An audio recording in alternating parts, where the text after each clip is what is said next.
Good morning and welcome, everyone. Welcome to online worship with First Unitarian Church of Rochester. Our mission is through spiritual connection and community. We listen deeply to others and ourselves, open to wonder and transformation, and serve together with love and humility. I am Reverend Margalie, and leading worship today are Reverend Sherry Halliday Kwan, Shannon Foose, Grace Carswell, Arsen Jim Kachian, Tommy Snell, Jim Reynolds, Brock Josfolt, and myself. Behind the scenes, we have ushers, greeters who are there to help make things happen so that we can come together. We also have a chat chaplain on hand. So if you're going through a hard time or if you're worried about someone, reach out to them to connect with our pastoral care team. You'll see chat chaplain right in front of their names. And today, John Farrell is our chat chaplain. Just a couple of announcements. After service, we'll gather in breakout rooms to connect with old friends and meet new ones. So please join us for conversation. And also today at 2:30 p.m., right here in the same room, so use the same link you used to log in for the service. You're invited to a musical workshop led by arts director and percussionist Carnell W. Coley, sponsored by our Crescendo Fund. We'll fight the COVID blues with music and movement to beat stress and isolation, boost our immune systems, reduce depression, and stimulate creative thinking. Just come back at 12:30 using the same link you used to come to worship today. So yesterday, many of us from the race advisory team attended a UU national conference. Well, maybe international since there were UUs from all over the world. This was a space where congregations gathered to discuss the work that's being done around racial justice. Well, you might be interested to know that our very own Flaming Chalice was used during this conference, and we are using this recording today as we say our chalice lighting words. First, let's take a deep breath.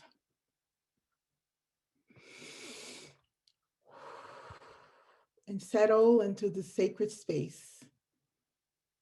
And now join me in reading our chalice lighting words in unison. May the flame we now kindle inspire us to use our power to heal with love, to help with compassion, to bless with joy, and to seek liberation and the fullness of community. Every December, through our Greater Good Project, here at First Unitarian, we transform the spiritual practices of generosity and simple living into wider community connections. Through partners selected by our children, we help build the world that we dream of. And this year's recipients, Mujeres Divinas of the Worker Justice Center and City Roots Community Land Trust, continue their great work. Just yesterday, a couple of members were surprised to see each other at a build through Project Phoenix with City Roots. But you'll hear more about them throughout the year, but I want to make sure we don't end Black History Month without knowing about this fantastic project from one of our 2019 recipients, Teen Empowerment.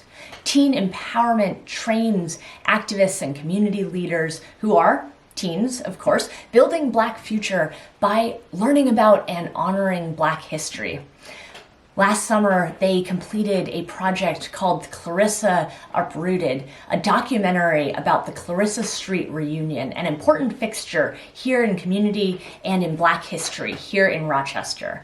I'll drop into the chat how you can access the full film, but for now, check out this trailer. Do you mind telling us your earliest memories about living on Clarissa Street? Everybody was family. You really didn't have to go downtown to shop for anything. Everything you needed was in the neighborhood. Not only that, we didn't lock our doors. Now, how about that? In 1950, 80% of all people of color in Rochester lived in that 3rd ward and that 7th ward. Do you remember any of the riots that happened throughout 1960? Do I remember? It started on my birthday. They put my dad in jail. My father was innocently coming home that time of night. Gentrification is what broke up the neighborhood. We were just uprooted. Would you say it was easier back in the day than now? Oh, definitely. We have been working on bridging the gap between the elders and the youth because our relationship is vital to survival. You have to get the power to force change in our society.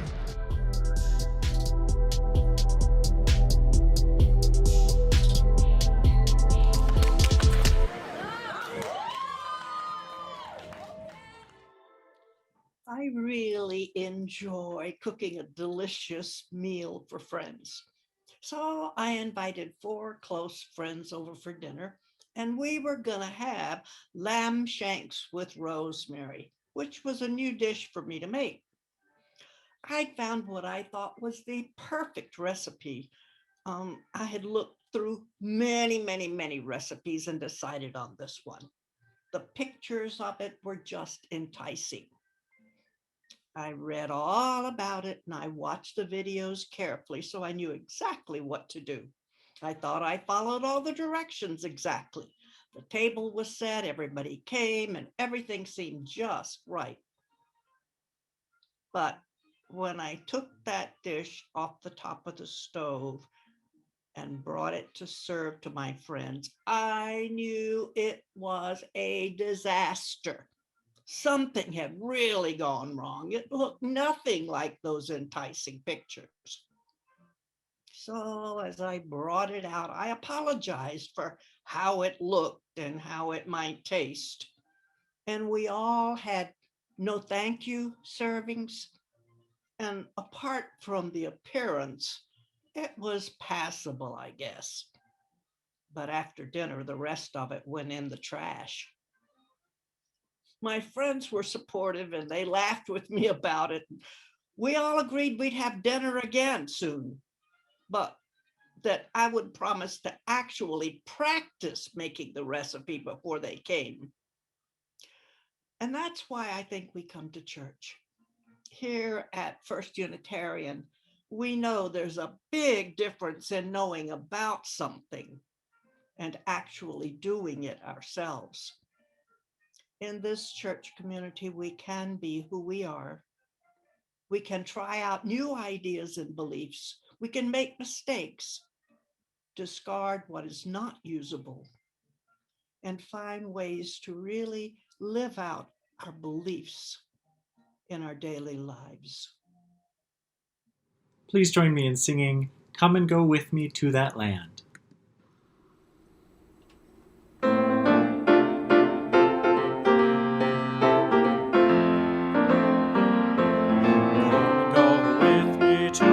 Land, come and go with me to that land. Come and go with me to that land, where I'm bound, where I'm bound. Come and go with me to that land. Come and go with me to that land. Come and go with me to that land, where I'm bound. There'll be freedom in that land. There'll be freedom in that land. There'll be freedom in that land, where I'm bound, where I'm bound. There'll be freedom in that land. There'll be freedom in that land. There'll be freedom in that land, where I'm bound. There'll be justice in that land. There'll be justice in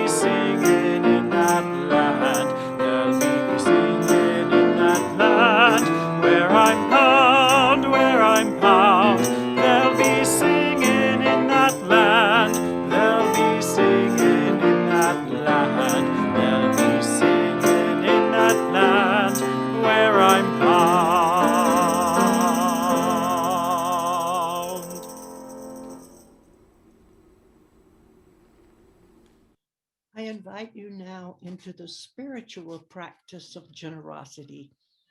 Each week, we split our plate collection with organizations in our wider community doing the vital work of justice and compassion. This week, we're sharing our offering with In Control. For over 25 years, In Control has helped Rochester teens make educated choices about sex and personal health by providing accurate information in a non-judgmental environment. In Control empowers teens to take control of their future, supporting their educational and career goals by building self-esteem and self-assurance. This organization is a collaboration between Planned Parenthood of Central and Western New York, Baden Street Settlement, and Rochester Community TV. There are many ways to donate, including Venmo and Simple Church. Please give generously.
Every morning, the world is created. Under the orange sticks of the sun, the heaped ashes of the night turn into leaves again and fasten themselves to the high branches. And the pond appears like black cloth on which unpainted islands of summer lilies. If it is your nature to be happy, you will swim along the soft trails for hours, your imagination alighting everywhere. And if it is your spirit, and if your spirit carries within it the thorn that is heavier than lead, if it is all you can do to keep on trudging, there is still somewhere deep within you a beast shouting that the earth is exactly what it wanted. Each pond with its blazing lilies is a prayer heard and answered lavishly. Every morning, whether or not you have dared to be happy, whether or not you have dared to pray. Morning Poem by Mary Oliver.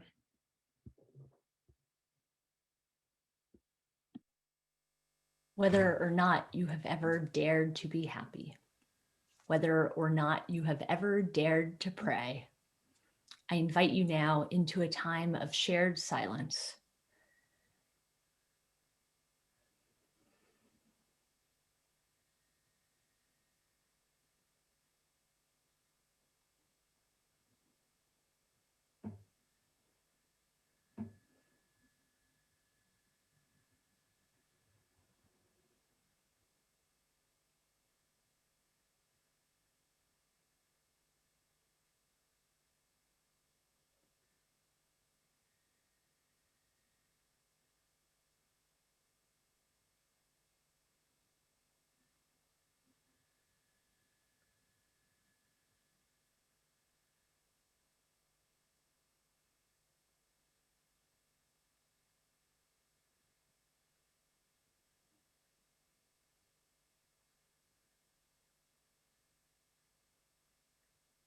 We come into this space and this hour, bringing both glimmers of hope and struggle and pain.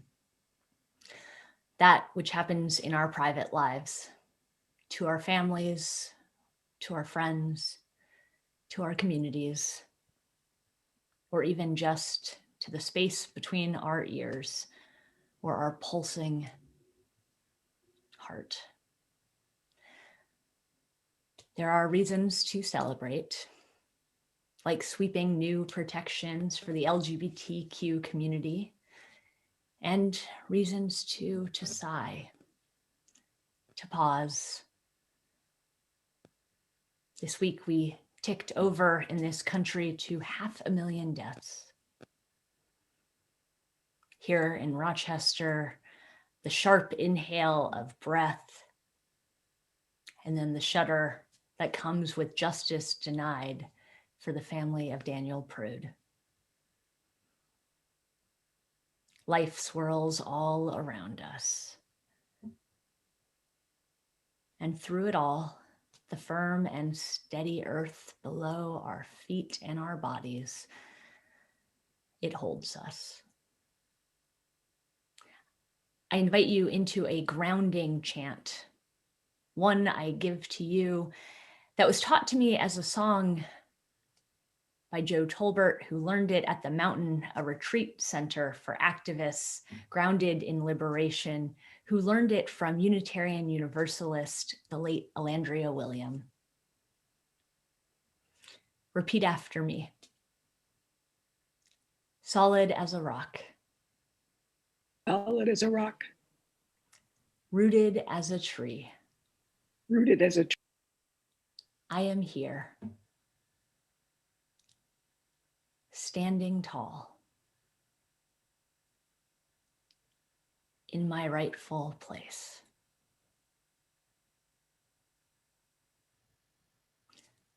The stand of trees that make the forests and the humans that make this family, well, it takes all kinds. But here you are, in your rightful place. May it be so. Amen.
quite trendy these days to have it out, so to speak, for poor Henry David Thoreau.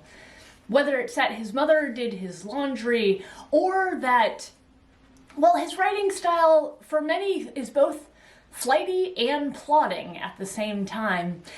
He's fallen out of favor. But within Unitarian Universalism, he enjoys a somewhat special place. As one of our transcendentalist forebears, he, along with his buddy Emerson, who owned, that would be Ralph Waldo Emerson, who owned the property that little cabin at Walden Pond was built, they make up just two of a larger group of our transcendentalist ancestors. And while our coming of age youth this year, as well as those last year, will have to wait a little while to be able to take this trip together, a pilgrimage to Walden Pond and the cabin where Thoreau once lived, the cabin that he built himself, and so it's not terribly surprising that it no longer stands, that pilgrimage has been a part of how Unitarian Universalists, young and old, come to know themselves as people in this faith tradition, come to know ourselves as human, seen clearly and known deeply by the natural world. Over the 2 years that he spent there, Thoreau spent time walking in the woods, collecting over 900 species of plants. Some of that data is still used. So despite whatever critiques we have of him now, that at least was useful. But writing feverishly, his basic invitation is this: let us spend one day as deliberately as nature. Let's not be thrown off the track by every nutshell and mosquito's wing that falls on the rails. Let us rise early and fast, or break fast, gently and without perturbation. Let company come, let company go. Let the bells ring and the children cry. Let's be determined to make a day of it. Why should we knock under and go away with the stream? Let's not be upset and overwhelmed in that terrible rapid whirlpool. Because if the bells ring, why should we run to them? We could consider what kind of music they are like. And he goes on and on and on, which is part of the problem that people have with him. But he ends this particular passage by inviting us to travel through church and state, through poetry and philosophy and religion, till we come to the hard bottom, till we come to the rocks in place that we can call reality. And so we can say, this is. Nature has a way of telling our stories back to ourselves, of seeing us as we are, not in all of our sophistication and training and experience, but in our most basic and human form. Seeing us in relationship to the world that gave birth to us. And Thoreau knew this, but knew that simply writing about it or reading about it, or even just seeing it as he went around his daily bustling life, he knew that would not be enough. He needed to experience it for himself. Our coming of age youth, when they travel to Boston, when they travel in what can only be called a pilgrimage, they too know for themselves that it is something to experience directly. This past week, I've had conversations with many of you who've had your first or second dose of a COVID vaccine. And what I've heard again and again from many of you is that though you were looking forward to the shot, just as many of us who aren't yet eligible or are eligible but aren't able to find an appointment. Though you were looking forward to it and knew that you wanted it, something happened in your body when you got that first shot. The relief and joy that you felt that led some of you to hug the person who administered the dose, that led some of you to burst into tears, that led some of you to come home and just need to melt away the rest of the day because you were so overwhelmed by the surprise of the relief in your body. We know that it is something to experience directly. We have and will continue to make a good go of it, to connect online, to talk on the phone, or have Zoom calls with our family. We find ways to learn each other's stories, to open up new pathways that we hadn't traversed before. And yet, for those of us who like hugs or high fives, and not everyone does, but many, we know that there's no quite true Zoom replacement for a hug. To be in nature and to feel it directly is a right and a responsibility of the relationship that we have with the world that birthed us. Thoreau knew it, but he also knew that he wasn't alone in it. He knew that his taking up of this custom that the Japanese call forest bathing, it's a little different what he did. The idea is you go out into the woods and you are restored to yourself, not with any particular agenda or plan. You'll find it just as nature finds you. Thoreau knew he wasn't alone. And in the cold of winter, the end of February, as it were, Thoreau wrote in Walden about the other people who lived in the woods there with him. Now, perhaps in the newfound custom of critiquing Thoreau, or in the old storied tradition of not actually reading the classics, even though we pretend like we have, weirdly, no one seems to mention the chapter that Thoreau writes in which he details not only the Chinese people who lived in Massachusetts, which he was not, and the indigenous people that lived not only at Walden Pond, but all around that swath of Western Massachusetts, of which he was not, but also the ruins of homes of the people who lived right there in Walden before he did. Though there was an Irishman among them, in his words, most of the other families and households that he details in Walden are freed Black people, former slaves, most of whom chose to keep the names of their prior owners with the hopes that that would guarantee them some safety, but not all. The ruins of their home stood around him, and he details going to visit. In some cases, it had been some years since these homes were occupied, but that they were all in ruins was no accident. Thoreau writes in this chapter that without exception, each of those homes in Concord, Massachusetts in the early 19th century were at some point subject to some sort of criminal, in the moral sense, but perfectly legal, to be clear, at that time, mischief. One home set aflame by arsonists.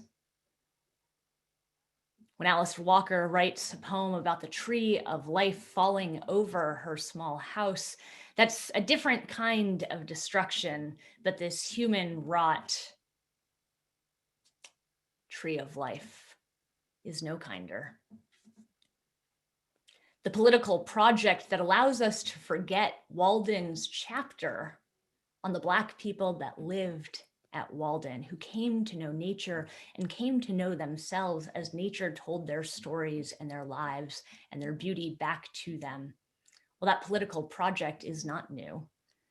The erasure of those inhabitants of Walden Pond started when they lived there, and perpetual harassment and an attempt to drive them out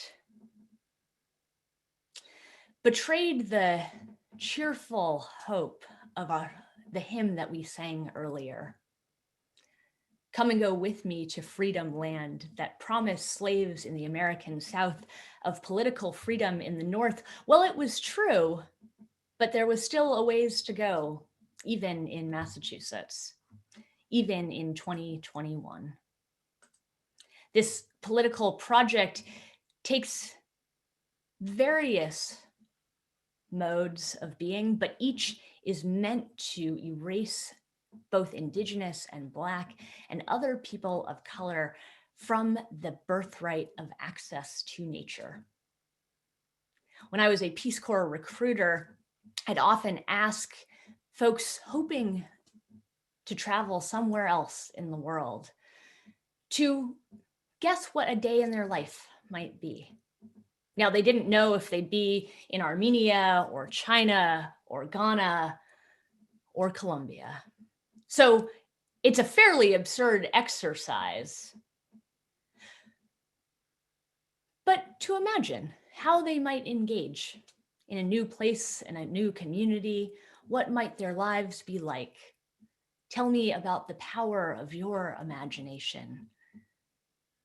The white applicants, and many were not, but many of them would tell me about a day, a setting, a home out in the woods that sounded an awful lot like Thoreau at Walden Pond. Ideally with a mother to do their laundry and friends to bring muffins, but without guarantees, solitude, different kinds of plants, maybe livestock. But strangely, with all that, remarkably few people imagined that in this program, which is essentially a cross-cultural program, that there might be people around. It's not their fault by any means. The political project of erasing people of color from nature has roots that go deep. But indeed, both this land here on the North American continent and all around the world is the birthright of all humans, and access to it. The ability to go outside and hear a bird and breathe fresh air and feel rain upon your skin and know that your story and your beauty need not be only held by the bells of schedules, need not be held only by the recipe for dinner, but also by something larger and more complicated and more simple than we could possibly imagine. The birthright of going out into nature for all peoples. Well, that's where Unitarian Universalists might find just one small dose of an incredible divine beauty. So we close our time today with a reflection from our membership coordinator, Shannon. Shannon recently moved from a suburb that is a little more urban to something that can more properly be called truly a suburb. And it's with remarkable regularity that she refers to herself as a country girl at heart. And so she shares a little bit with us of her childhood.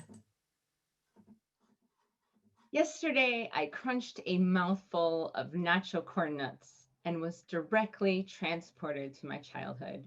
I was 8 years old again, walking along the road from El Colmado back to school in the mountains of Puerto Rico. You see, I was a country girl. I have generations of Polish and Puerto Rican farming blood running through my veins. My grandfather owned at least 50 hectares of land, most of it growing all sorts of vegetables and fruit, all planted, weeded, and picked by hand. I grew up on the side of a steep mountain in Sira where my parents grew bananas, citrus fruit, passion fruit vines, and all sorts of root vegetables, including real sweet potatoes. I did not help plant or pick any of it willingly. Mostly, I ran around barefooted against my grandfather's warnings that I'd get worms, trying to catch chickens, looking for wild guavas, and escaping to my favorite tree. I'd climb it and I'd sit there looking at the green mountains, hoping to catch a glimpse of the sea. Even though we were poor, welfare poor, go to the grocery store once a month poor, we were lucky we had the garden and the land and the fact that rice and beans can last longer than a month, even with no electricity. Because we lived off the land, there was always something to eat or drink.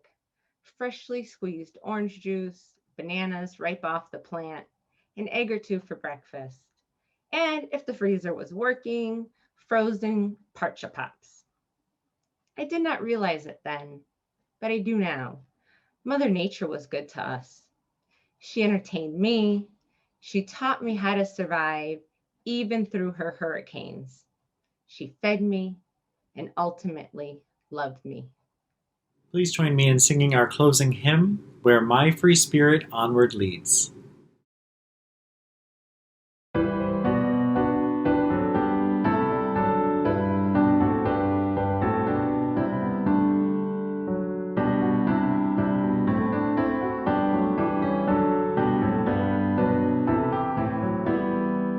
Where my free spirit onward leads, well, there shall be my way. By my own light illumined, I've journeyed night and day. My age a time-worn cloak I wear, as once I wore my youth. I celebrate life's mystery, I celebrate death's truth. My family is not confined to mother, mate, and child, but it includes all creatures, be they tame or be they wild. My family upon this earth includes all living things, on land or in the ocean deep, or borne aloft on wings. The ever-spinning universe, well, there shall be my home. I sing and spin within it, as through this life I roam. Eternity is hard to ken, and harder still is this. A human life, when truly seen, is briefer than a kiss.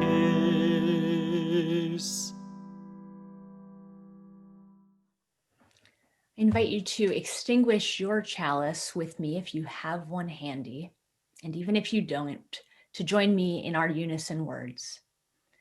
We extinguish this flame, but not the light of truth, the warmth of community, or the fire of commitment.